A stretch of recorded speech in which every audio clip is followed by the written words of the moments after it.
you're going around or you're walking around the neighborhood and you see so many who are homeless, you see so many who are prostitutes, you see so many who are drug addicts around the neighborhood, what is going to be your approach?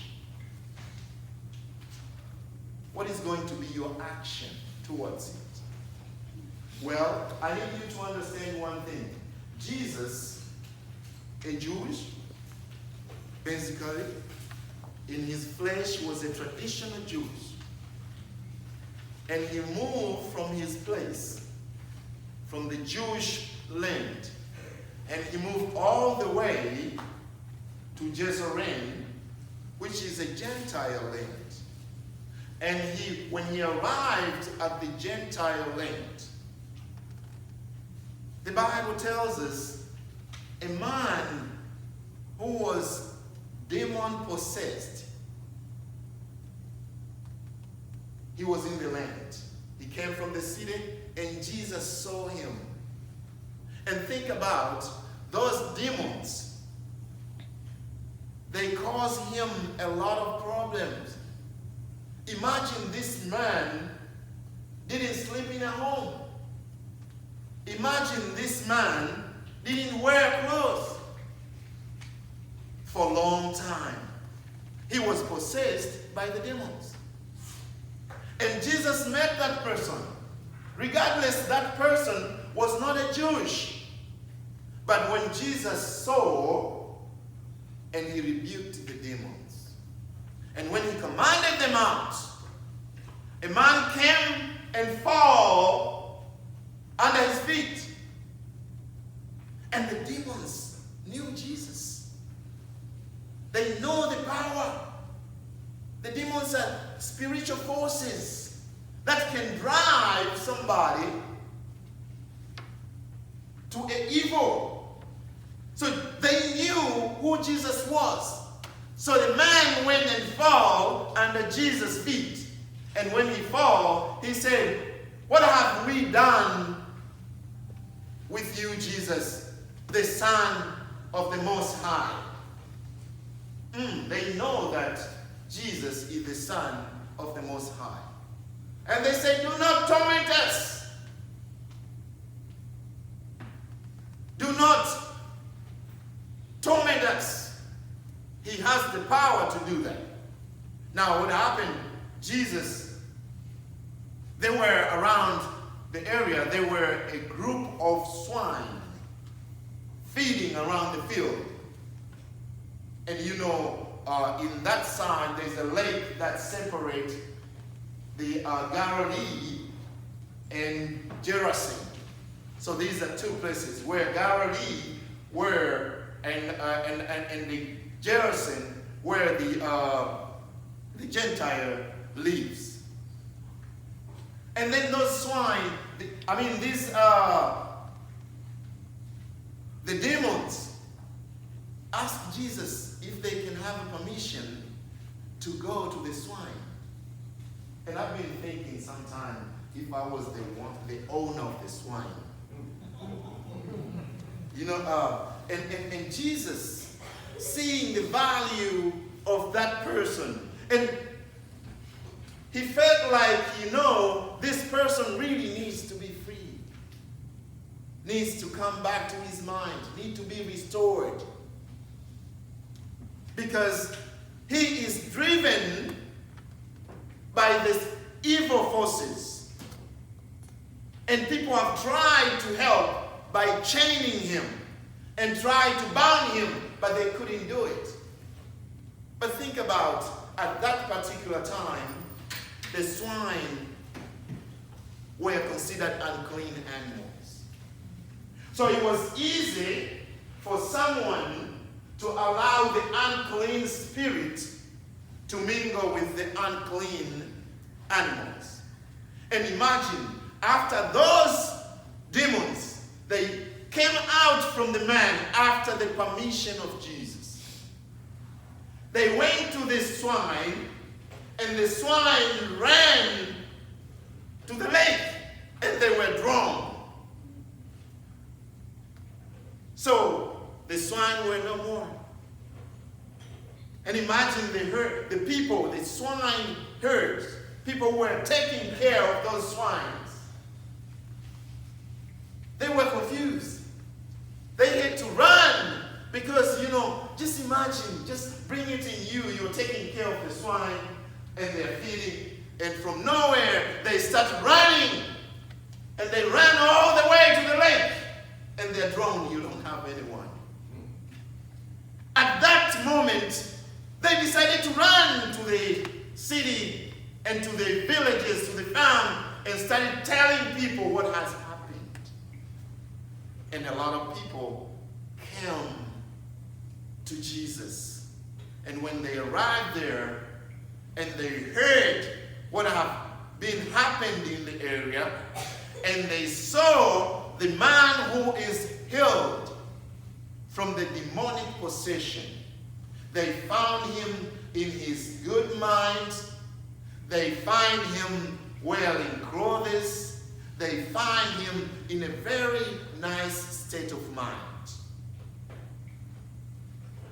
And they were caught in fear. They were like, "Oh, this man intimidates us." So they asked him to leave. And Jesus bought in a boat and decided to leave. And when he was leaving, the man who was healed, he ran to him and he said, Can I be with you? Can I go with you? Because I don't really want to go back to the trouble that I came from. I want to follow you. And Jesus said, no. Go back home and tell what God has done for you.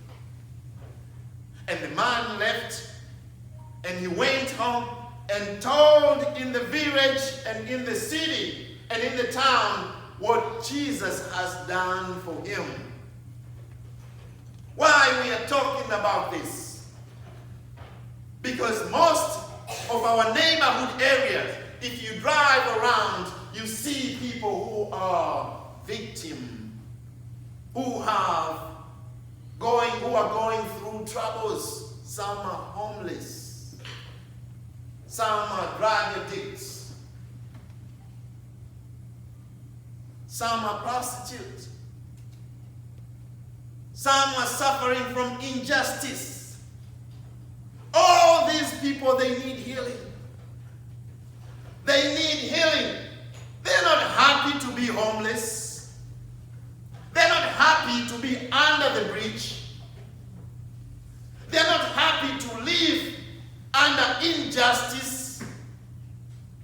They don't like to be prostitutes. Because if you find those who are drug addicts, they don't like that situation. But the forces of either alcohol or drugs is pushing them to do what they do. Now you see people under the bridge. You see people struggle under the bridge. What is your action? Are you closing your window? Are you saying bad words to those people? You know this is their fault. Are you saying I'm not even related to these people, I don't care? Are you saying these people they don't belong to me? What is your action? I really want to challenge us. What is our action when we see homeless?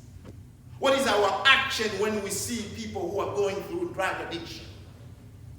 What is our action when we see people are doing prostitution?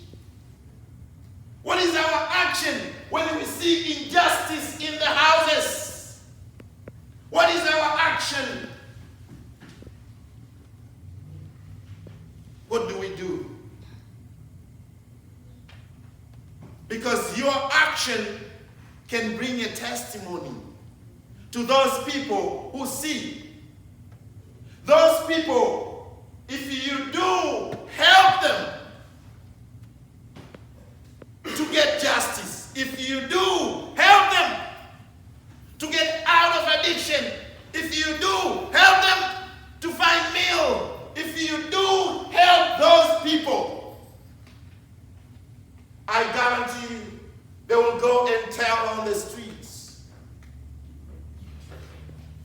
when they receive healing, there are people who are going through challenges. Even some of them are going through depression. Are we adding more depression to them? Or are we helping them to get out of it? Healing is more than a disease. A human being doesn't have only a flesh to be healed. They have a soul needs to be healed. It is not normal when you see somebody walking around without a clothes. It is not normal when you see somebody sleeping under the bridge. What have you done to help those people get out of the bridge? What have you done to get that family getting to peace? What have you done to help those people have a meal? Have you directed people to get to the program that will help people to get out of addiction? Have you tried to find a food pantry where people can have a meal? Have you tried to do something for somebody? Jesus is our model. The way he did, he saw that's a problem, and he went to the root of the problem. That the demons and the one, he didn't complain, he didn't run away because the man doesn't have clothes. But himself, he approached the man, and he went to the source of the problem, which was the demons. And he cast the demons, he commanded them out. I want to challenge you. What is your action when you see those problems around the street? We may stay just complaining. There are so many homelesses around the area. There are so many people using drugs around the area. What have you done to help those people? What is your action? Complaining is not going to help. But what is your action? Have you studied? Have you thought about the program that you know somewhere? Have you done something? If you see there's an injustice going on somewhere, child abuse is going, all these people need healing. They need you and me to help their healing. That's what's very clear. That Paul is talking to the Galatians, and he told them, we are not under the law. We are not imprisoned by the law. Because the law was guiding us before faith. When Jesus came, we are closed by him. Now when we see something that is not right, we don't wait the law to tell us what to do. But what is in our heart, through Christ Jesus, direct us what we have to do. How can we help those people? We don't wait. That there's a city that will help these people. That's why we're a church. That's why Isaiah is telling us very clear that God wants his servants to come out and help those people in need. There are people that we may count them, we say these are Gentiles, these are these kind of people, these are these kind of people. But that's different. That's what God spoke through Isaiah.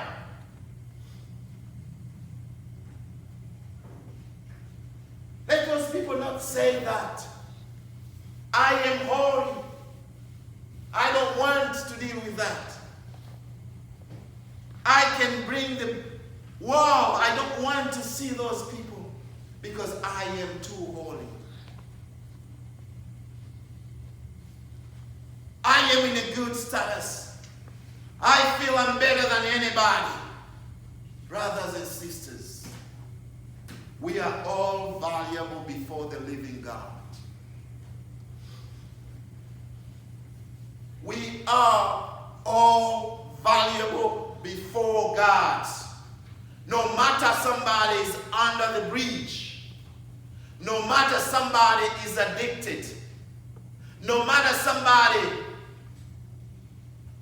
is a prostitute, no matter somebody doesn't have a meal, see your neighbor, your brother, your friend like yourself.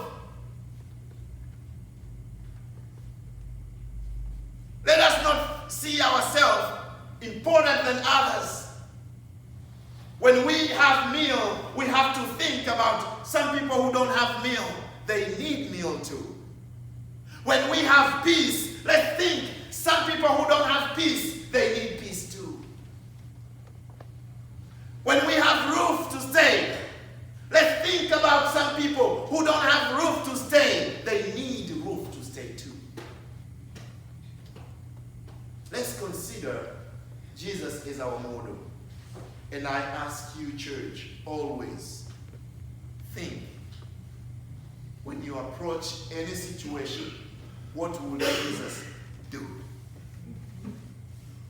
When you come across any situation, ask yourself, what will Jesus do? Will he close his window of his car? Will you curse those people, get out of me, because you don't have clothes?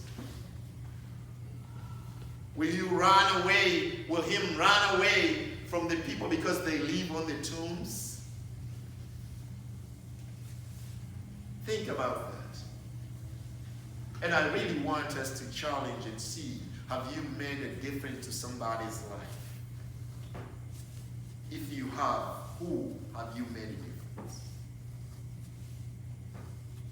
And since you are doing that for the glory of God, have you allowed those people to go out and testify what the Lord has done to them?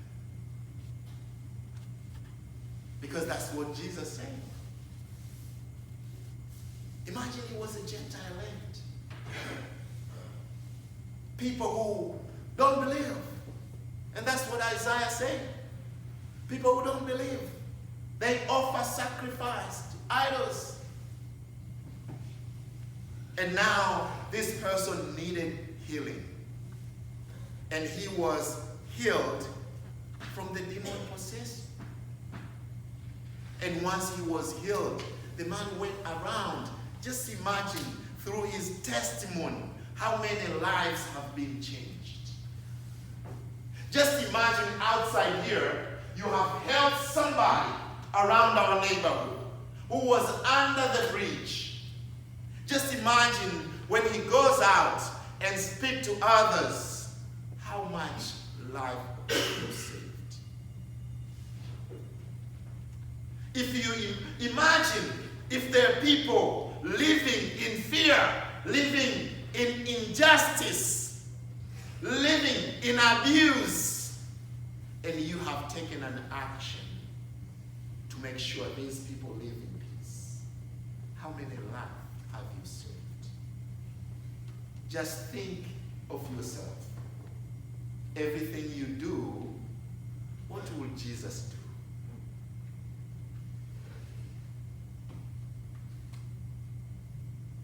And that's time, give us time to think, to challenge and think ourselves. That everybody is valuable. Everyone is valuable before the eyes of the living God. Amen. So when you leave out of the church, I really want you to be challenged. When you leave out, when you see all these, you go around maybe the store and you see these people, I really want you to challenge yourself. What will Jesus do? And then you can bring up ideas. You can bring up ideas. Let's start a program. You can bring us ideas. Let's do something. You can bring up ideas. Let's start a movement just to make sure people are in peace. just to make sure people experience the true love and true joy. Don't do it with a personal agenda. Do it with the Lord's agenda for God to be glorified. Brothers and sisters in Christ, I want us, when we live from this congregation, let's make a difference. Around our neighborhood, let's make a difference. Around our homes, even to our children. Because when they see us change, let's be a voice of Christ. So I encourage you, as I finish, I encourage you to be challenged with this. To be challenged with the situation going around. We'll be joyful when we see all people around here. They are praising God.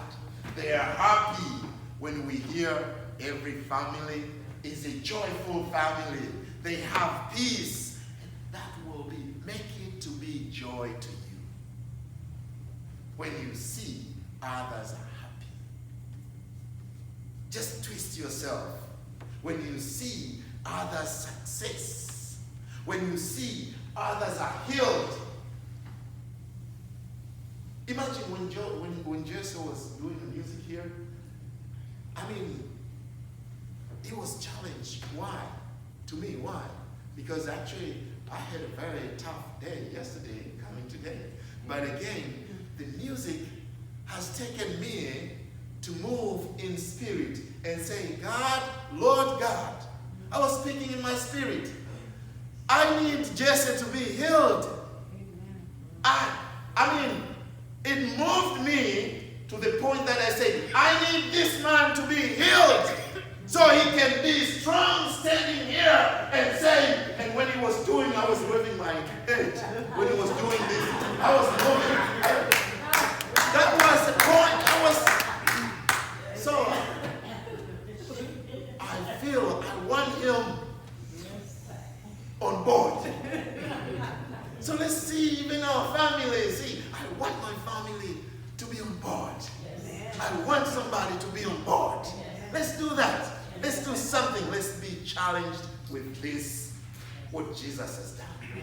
May God bless you.